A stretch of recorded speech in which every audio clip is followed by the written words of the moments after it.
Hello friends, welcome to our YouTube channel teaching exam overload. दोस्तों, आज के session के अंतर्गत आपकी जो सीटेट दिसंबर 2023 में एसएसटी की एमसीक्यूज की क्लासेस चल रही हैं, उसमें आज आपकी नेक्स्ट क्लास है, जिसमें आज हम क्लास 6 एनसीईआरटी हिस्ट्री के चैप्टर नंबर 3 के एमसीक्यूज को देखेंगे। और इस चैप्टर का नाम क्या है? भोजन संग्रह से उत्पादन तक। चैप्टर का नाम क्या है? भोजन संग्रह से उत्पादन तक।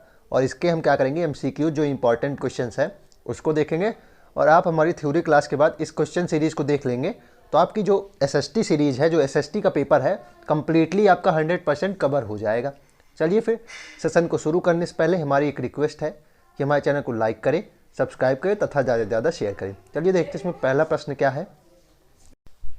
इसमें पहला प्रश्न है कि गर्तवास कहाँ प्रचलित थे? बताइए, गर्तवास कहाँ प्रचलित थे? ऑप्शन 1 है बुर्जहोम, सेकेंड है हशुंगी, थर्ड है मेहरगढ़ या फिर कोल्डी हवा। बताइए, गर्तवास कहाँ प्रचलित थे? तो कोल्डी हवा नहीं हो जाएगा, मेहरगढ़ भी नहीं होगा, हशुंगी नहीं होगा। इसका आंसर क्या हो जाएगा? बुर्जहोम। तो गर्तवास कहाँ प्रचलित थे? मतलब गड्ढे में जो वास करते थे। गर्त मतलब गड्ढा, लोग गड्ढे में रहते थे ठंड से बचने के लिए। वो कहाँ? बुर्जहोम। ये कहाँ पड़ता है? ये इसको नोट कर लीजिएगा, कश्मीर में पड़ता है। बुर्जहोम कहाँ पड़ता है? कश्मीर में पड़ता है, नोट कर लीजिएगा। आगे इसका डिस्कशन भी दिया गया होगा। पुरातत्वविदों को कुछ पुरा स्थलों पर झोपड़ियाँ और घरों के निशान मिले हैं, जैसे कि बुर्जहोम जो वर्तमान कश्मीर में है। इनके लोग गड्ढों के नीचे घर बनाते थे, जिन्हें गर्तवास कहा जाता था। इनमें उतरने के लिए सीढ़ियाँ होती थी, इससे उन्हें ठंड के मौसम में सुरक्षा मिलती थी। तो गर्तवास का क्या कार्य था? ठंड के मौसम में सुरक्षा प्रदान करता था। पुरातत्वविदों को झोपड़ियों के अंदर और बाहर दोनों ही स्थानों पर आग जलाने की जगह मिली है। मतलब झोपड़ियों के अंदर नीचे भी और बाहर भी आग जलाने की निशान मिले हैं, दोनों जगह आग जलाई जाती थी।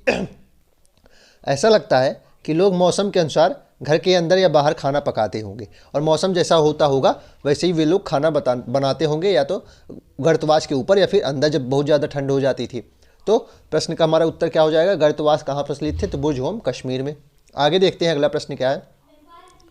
अगला प्रश्न है कि सबसे पहले खेती के साक्ष्य कहाँ से मिलते हैं? बताइए, सबसे पहले खेती के साक्ष्य कहाँ से मिलते हैं?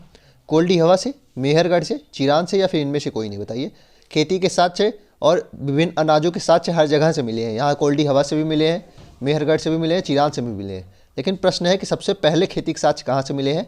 तो वह लगभग 8000 वर्ष पूर्व मेहरगढ़ से मिले हैं। ध्यान रखिएगा, कब मिले हैं? लगभग 8000 वर्ष पूर्व मेहरगढ़ से मिले हैं। तो सबसे पहले खेती के साक्ष्य कहाँ मिले हैं? मेहरगढ़, जो पाकिस्तान में पड़ता है। आगे देखते हैं, दिया गया डिस्कशन देख लेते हैं। मानचित्र 2 में मेहरगढ़ ढूंढो। यह ईरान जाने वाले सबसे महत्वपूर्ण रास्ते बोलन दर्रे के पास एक हरा भरा समतल मैदान है। ध्यान रखिएगा, मेहरगढ़ बोलन दर्रे के आसपास का एक हरा भरा मैदान था। मेहरगढ़ संभवतः वह स्थान है जहाँ के स्त्री पुरुषों ने इस इलाके में सबसे पहले जौ गेहूँ उगाना और भेड़ बकरी पालना सीखा, और यहाँ के लोगों ने सबसे पहले खेती करना प्रारंभ किया था।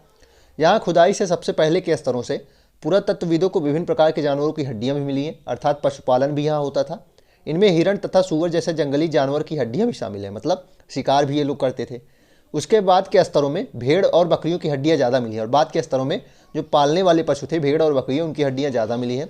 उसके ऊपर ज़्यादातर मवेशियों की ही हड्डियाँ मिली हैं। इससे ऐसा लगता था कि ये लोग मवेशियों को पालने लगे थे। तो पशुपालन और मवेशियों को पालना कहाँ से सर्वप्रथम प्रारंभ हुआ? मेहरगढ़, और यह बोलन दर्रे के आसपास का हरा भरा मैदान था। आगे देखते हैं, मेहरगढ़ में इसके अलावा चौकोर और आयताकार घरों के अवशेष भी मिले हैं। प्रत्येक घर में 4 या उससे ज़्यादा कमरे हैं, जिनमें से कुछ संभवतः भंडारण के काम में आते होंगे। और प्रत्येक घर में 4 या उससे ज़्यादा कमरे थे, जो कुछ उसमें भंडारण के भी काम आते थे, अनाज का भंडारण भी किया जाता था। आगे देखते हैं अगला प्रश्न हमारा क्या है। अगला प्रश्न है, धान की खेती के साक्ष्य सर्वप्रथम कहाँ से मिला? ये बताइए, खेती के साक्ष्य सर्वप्रथम कहाँ से मिले हैं? वो तो मेहरगढ़ हो जाएगा। लेकिन धान की खेती का अगर प्रश्न बनेगा तो क्या वह चिरांद होगा? बिहार में पड़ता है? नहीं। इसका उत्तर क्या हो जाएगा? कोल्डी हवा, प्रयागराज, उत्तर प्रदेश। धान की खेती के सर्वप्रथम साक्ष्य कहाँ से मिले हैं? कोल्डी हवा, प्रयागराज, उत्तर प्रदेश से मिले हैं। आगे देखते हैं इसमें अगला प्रश्न हमारा है कि दाऊजली हेडिंग कहाँ का पूरा स्थल है? बताइए, दाऊजली हेडिंग कहाँ का पूरा स्थल है? ये बिहार का है, उत्तर प्रदेश का है, मध्य प्रदेश का, या फिर असम का है? बताइए, दाऊजली हेडिंग कहाँ का पूरा स्थल है? बिहार का नहीं है, उत्तर प्रदेश का भी नहीं है, मध्य प्रदेश का भी नहीं है। ये कहाँ का है? असम का है।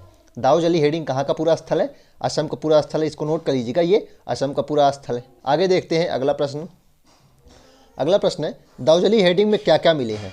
दाऊजली हेडिंग, पहली बात, असम का है और ये नवपाषाण कालीन है। ध्यान रखिएगा, नियोलिथिक है, नव पाषाणकालीन है, नियोलिथिक है, इसको नोट कर लीजिएगा, नवपाषाणकालीन स्थल है। मूसल और खरल, काष्ठास्म, जेडाइट पत्थर जो संभवतः चीन से आए थे या फिर इनमें से सभी, बताइए। दाउजली हेडिंग में से क्या मिले हैं?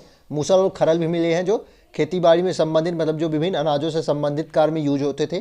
काष्ठास्म मतलब क्या है? ऐसी लकड़ी मिले हैं जो प्राचीनतम के कारण पत्थर हो गए, इसे काष्ठास्म कहा जाता था, ये भी मिला है। जेडाइट पत्थर भी मिला है जो संभवतः चीन से आता था। तो इसका उत्तर क्या हो जाएगा? इनमें से सभी। तो दार्जिलिंग हेडिंग कहाँ है? आसाम में है, नवपाषाणकालीन स्थल है और इनमें से सभी चीज़ें वहाँ मिली हैं। आगे इसका डिस्कशन देखते हैं, दिया गया है। मानचित्र जो ऊपर जो आपको पहली क्लास पढ़ाई गई थी, पहली या दूसरी, उसमें जो मानचित्र लगाया गया था उसमें देख लीजिएगा। दार्जिलिंग हेडिंग कहाँ है? असम में पड़ता है। यह पूरा स्थल चीन और म्यांमार की ओर जाने वाले रास्ते से ब्रह्मपुत्र की घाटी की एक पहाड़ी पर है और ये ब्रह्मपुत्र की एक घाटी के पहाड़ी पे है। यहाँ खरल और मूसल जैसे पत्थरों के उपकरण मिले हैं।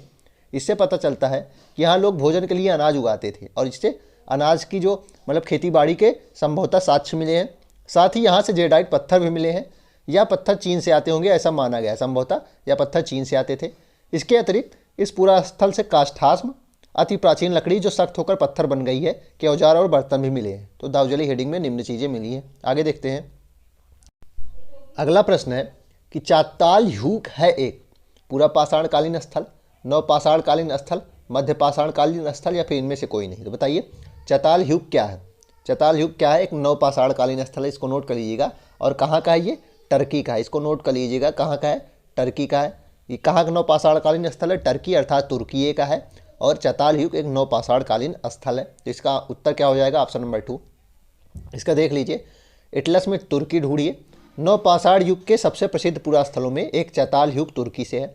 यहाँ दूर दराज स्थानों से कई चीज़ें लाई जाती थी और उनका उपयोग किया जाता था, जैसे सीरिया से लाया गया चकमक पत्थर, लाल सागर की कौड़ियाँ तथा भूमध्य सागर की सीपियाँ। तो प्रश्न बनेगा कि चताल युग में चकमक पत्थर कहाँ से आते थे? तो सीरिया से। कौड़ियाँ कहाँ से आती थी? लाल सागर से। और सीपियाँ कहाँ से आती थी? भूमध्य सागर से आती है। ध्यान रहे कि उस समय तक पहिए वाले वाहन का विकास नहीं हुआ था। उस समय पहिए वाले वाहन का विकास नहीं हुआ था। लोग सामान खुद या जानवरों की पीठ पर लाद कर ले जाया करते थे और उस समय जो व्यापार का जो साधन था वह लोग खुद ही ले जाते थे या फिर जानवरों की पीठ पर लाद कर जाते थे। तो इसमें इंपॉर्टेंट क्या है? चाताल युग तुर्की का नवपाषाणकालीन स्थल है और इसमें सीरिया से चकमक पत्थर आते थे, कौड़ियाँ लाल सागर से आती थी और सीपियाँ भूमध्य सागर से आती थी। आगे देखते हैं। अगला प्रश्न है, बसने की प्रक्रिया का आरंभ हुआ है। बसने की प्रक्रिया का आरंभ हुआ है 12,000 वर्ष पूर्व, 10,000 वर्ष पूर्व, 8,000 वर्ष पूर्व। तो जब से मध्य पाषाण काल लगा है उसी के समय से बसने की प्रक्रिया का भी माना जाता है। और तो इसका उत्तर क्या हो जाएगा? इसका उत्तर हो जाएगा 10,000 वर्ष पूर्व, नहीं। 8,000 वर्ष पूर्व भी नहीं होगा, इनमें से कोई नहीं भी नहीं होगा। क्या हो जाएगा? 12,000 वर्ष पूर्व। इसका उत्तर क्या हो जाएगा? 12,000 वर्ष पूर्व बसने की प्रक्रिया का आरंभ हुआ था। अगला प्रश्न है, मेहरगढ़ में बस्ती का आरंभ हुआ है।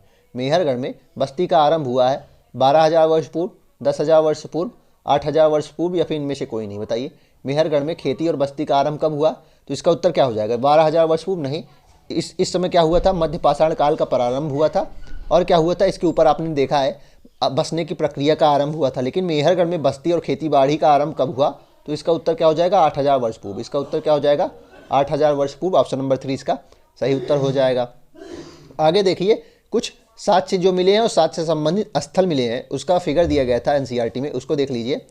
गेहूं, जौ, भेड़, बकरी, मवेशी कहाँ से मिले हैं? मेहरगढ़ आधुनिक पाकिस्तान से मिले हैं। चावल, जानवर की हड्डियों के टुकड़े कहाँ से मिले हैं? कोल्डी हवा से मिले हैं। चावल और मवेशी कहाँ से मिले हैं? मिट्टी पर खुरों के निशान, महागढ़ा से आधुनिक उत्तर प्रदेश में जो पड़ता है। गेहूँ और दलहन कहाँ से मिले हैं? गुफकराल आधुनिक कश्मीर से मिले हैं। गेहूँ और दलहन, कुत्ते, मवेशी, भैंस, भेड़, बकरी कहाँ से मिले हैं? बुरझोम जो आधुनिक कश्मीर पड़ता है मिले हैं। ऐसे देख लीजिएगा आप, चिरान से क्या मिले हैं? जो आधुनिक बिहार पड़ता है। गेहूँ, हरे चने, जौ, भैंस और बैल। ज्वार, बाजरा, मवेशी, भेड़, बकरी, सुअर, हल्लूर आंध्र प्रदेश से मिले हैं। काला चना बहुत इंपॉर्टेंट है, पय्यमपल्ली आधुनिक आंध्र प्रदेश से मिले हैं। तो इस फिगर को लगा दिया गया है, ये आपका होमवर्क है, आप इसको याद कर लीजिएगा। चलिए फिर इसी के साथ आज के सेशन को हम समाप्त करते हैं। आशा करता हूँ कि आपको यह सेशन पसंद आया होगा।